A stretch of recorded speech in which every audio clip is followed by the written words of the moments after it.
वैसे मैं सबसे पहले हमारे बीच में उपस्थित आदरणीय एसडीपी सर श्री संजय कुच्छा जी और हमारे इस क्षेत्र के जाने माने पहचाने हुए आदरणीय बीएमओ साहब श्री एसआर मिश्रा जी डॉक्टर साहब, जो एक बहुत बड़े सामाजिक कार्यकर्ता भी हैं, इन्होंने और हमारे शिक्षक साथियों के बीच में इन्होंने जो आप लोगों का मार्गदर्शन किया, ये बड़ा काबिल तारीफ़ है। आप इन सभी के लिए ज़ोरदार तालियां बजा दें। मैं ज़्यादा नहीं लूँगा, मैं 3 मिनट बोलूँगा क्योंकि मैं भाषण कम देता हूँ, इसलिए क्योंकि ज़्यादा अनुभव नहीं है। तो जितना भी है ज़रूर अच्छा ही कहूँगा। मैं सबसे पहले इंडियन इंस्टीट्यूट में रुद्राक्ष सर और हेमंत सर का बड़ा धन्यवाद दूँगा कि उन्होंने आज मुझे ये मौका दिया। एसडीपी सर के साथ पहली बार मैं मंच पर बैठा हूँ, लेकिन बीएमओ सर के साथ मैं दूसरी बार बैठा हूँ, मुझे अच्छे से याद है। 12 जनवरी 2021 को थाना प्रांगण में हम लोगों ने स्वामी विवेकानंद जी की जयंती पर कार्यक्रम किया था। तो सर हमारे विशिष्ट अतिथि थे और सर का मार्गदर्शन हमें वहाँ पर मिला था, क्योंकि मैं यहाँ पर एबीवीपी का प्रेसिडेंट हूँ और मैं पिछले 3 साल से यहाँ संभाल रहा हूँ। मेरा कहने का मतलब यह है कि अभी आप लोगों ने काफ़ी क्वेश्चंस किए, लेकिन आपके जो क्वेश्चंस हैं ना बहुत अच्छे हैं, लेकिन उन क्वेश्चंस में मैं अपनी राय रखना चाहूँगा। जैसे अभी एक व्यक्ति ने बोला कि पुलिस प्रशासन के बारे में ये इमेज है, लेकिन क्या हमने कभी सोचा कि हम लोग कौन हैं?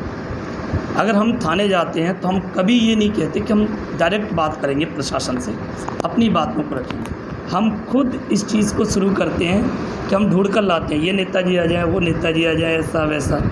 तो हम लोग समाज में हम लोग ही सबसे पहले अव्यवस्था को जन्म देते हैं, फिर हम लोग ही प्रश्न करते हैं अव्यवस्था में कि व्यवस्था कैसे सुधरे। तो मेरा फर्स्ट ऑफ ऑल मेरा सजेशन तो यही है कि आप सभी लोगों को खुद को चेंज करना चाहिए। जब हम लोग चेंज होंगे समाज चेंज हो जाएगा, और प्रशासन ही है जो व्यवस्थाओं को संभाल रहा है। अगर प्रशासन नहीं होता तो समाज अव्यवस्थित होता।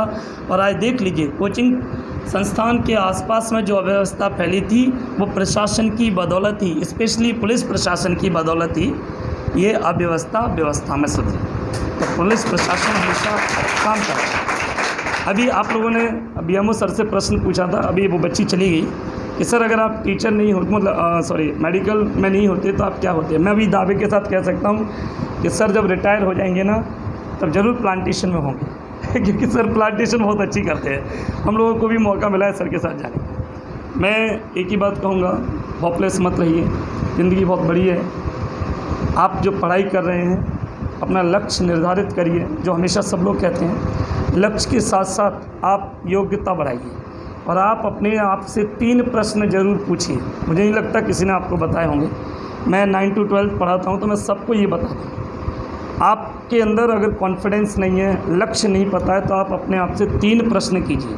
वो 3 प्रश्न हैं। पहला प्रश्न अपने आप से बिल्कुल जब आप फ्री हों, शांत हों, सोने जा रहे हैं बिस्तर पर, तो बिस्तर पे लेटे लेटे जब नींद नहीं आ रही तो 3 प्रश्न पूछिए। मैं गारंटी दे रहा हूँ पहला प्रश्न आपकी नींद हराम कर देगा, रातों तक नींद नहीं आएगी, बीमारी नहीं होगी, लेकिन लक्ष्य ज़रूर मिल जाएगा। पहला प्रश्न कीजिए कि हम क्यों पढ़ रहे हैं। वास्तव में ये विद्यार्थी के लिए एक बहुत सबसे बेसिक प्रश्न है। आप कहते हैं ना सर हमें क्या करना चाहिए, कैसे करना चाहिए, तो पहला अपने आप से प्रश्न पूछिए कि हम क्यों पढ़ रहे हैं। और जब तक इस प्रश्न का आंसर आपको नहीं मिल जाए तो दूसरा नहीं पूछ पाएंगे आप अपने आप से। अगर पहले का जवाब मिल जाए तो दूसरा पूछिए कि हम क्या पढ़ रहे हैं, और जब दूसरे का भी जवाब मिल जाए तो तीसरा अपने आप से जब आप पूछेंगे ना और उसका आंसर ढूंढ लेंगे तो आप यकीन मानिए लक्ष्य प्राप्त करके ही दम लेंगे कि क्या हम पढ़ रहे हैं।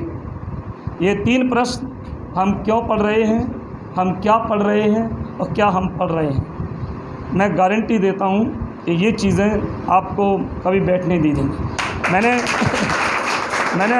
2009 में सफलता भी देखी, 2009 से 11 तक घोर डिप्रेशन में भी रहा, सुसाइड करने तक का भी मेरे दिमाग में ख्याल आया।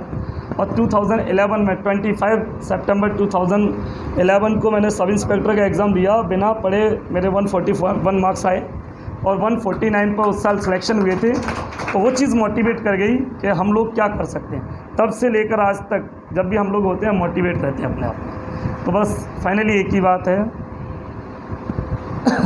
अरे न संघर्ष न तकलीफ़, अरे न संघर्ष न तकलीफ़ होगी तो क्या मज़ा है जीने में। बड़े बड़े तूफ़ान भी थम जाएंगे अगर आग लगी हो सीने में। All the best, wish you all the best. ऐसे टीचर आपको मिले हैं। जय हिंद।